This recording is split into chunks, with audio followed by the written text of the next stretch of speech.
Today we are looking for the cars that left the factory, were documented on official invoices, and then simply vanished. These aren't urban legends. We have the VINs, we have the original sales receipts, and in one case, we even have the name of the salesman who handed over the keys. These are the 5 greatest unsolved mysteries in automotive history, documented machines that have left a cold trail for over 50 years. Baldwin-Motion was a partnership between Baldwin Chevrolet and Joel Rosen's Motion Performance. They offered a Phase 3 guarantee. Your car would run 11.50 seconds in the quarter mile, or your money back. On June 29, 1970, invoice number 2783 recorded the sale of a Daytona Yellow 1969 Camaro SS to a man named Ray Dotterer for the price of $6,193. This wasn't a standard 427. This was the only documented 1969 Camaro fitted with the LS7 454, an engine GM officially labeled as for off-road use only. It featured Winters aluminum heads and an M22 rock crusher transmission.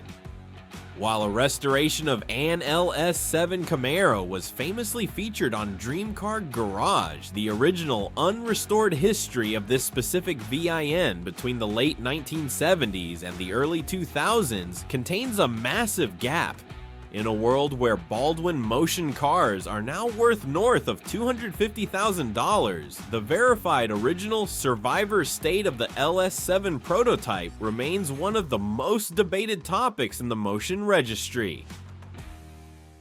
The 1970 Hemi Cuda is rare, but the mod top version is a statistical anomaly. In 1970, Plymouth offered a floral patterned vinyl roof called the mod top. Only one buyer in history paired that flowery roof with the R-Code 426 Hemi engine. This avocado green Cuda was owned by famed collector Steven Giuliano and was valued at $1.4 million.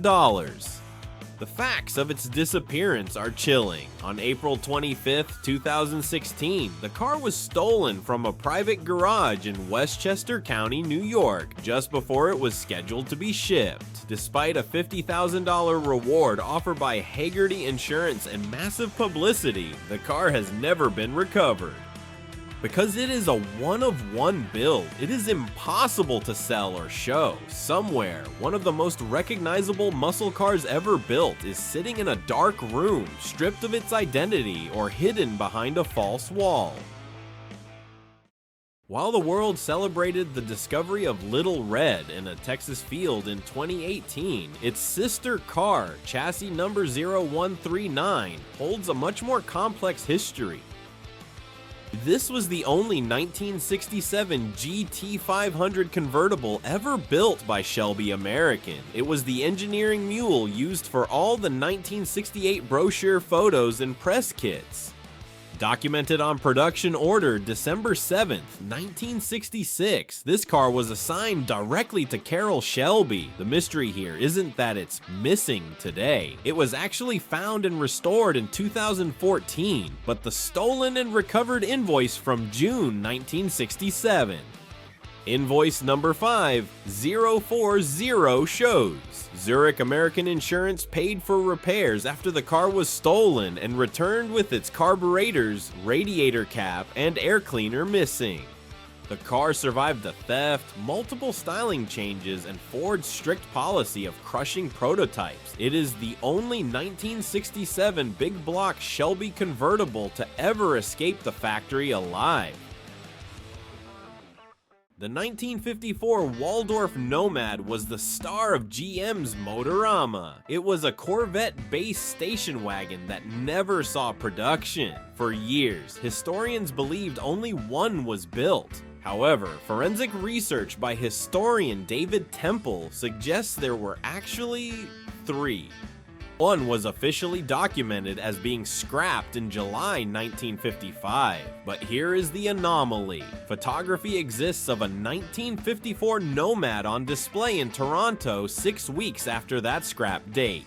Furthermore, a 1976 report in Motor Trend placed a Nomad in a Newport Beach warehouse. If the scrapped car was actually diverted by an employee, or if one of the other two prototypes survived, it would be a multi-million-dollar discovery. To this day, not a single one of the 3 Waldorf Nomads is accounted for in a public or private collection. The final mystery is the most valuable: John Bugatti's personal Type 57 SC Atlantic chassis 57453, known as La Voiture Noire. Only 4 were built, 3 are in collections. This one, the black one, was John's personal car. The documented history ends in 1941. As the German army advanced toward the Bugatti factory in Molsheim, the car was loaded onto a train bound for Bordeaux for safety. The train arrived. The car was not on it. There is no record of it being destroyed in an air raid, and no record of it being seized by the French or German authorities. It simply vanished from a moving manifest. If this car, with its signature riveted aluminum fin, is sitting in a crate in a warehouse today, it is worth an estimated $100 million. It is the ultimate cold case in automotive history. 99% of you watching this are new to the channel. You're seeing this because the algorithm knows you love the truth behind these machines. We are building a community to hit 10,000 subscribers so we can take this search party on the road and film these locations in person. Hit subscribe and tell me in the comments, based on the VIN data we discussed, which of these 5 do you think is the most likely to be found next? I'm looking for your theories. I'll see you in the next investigation.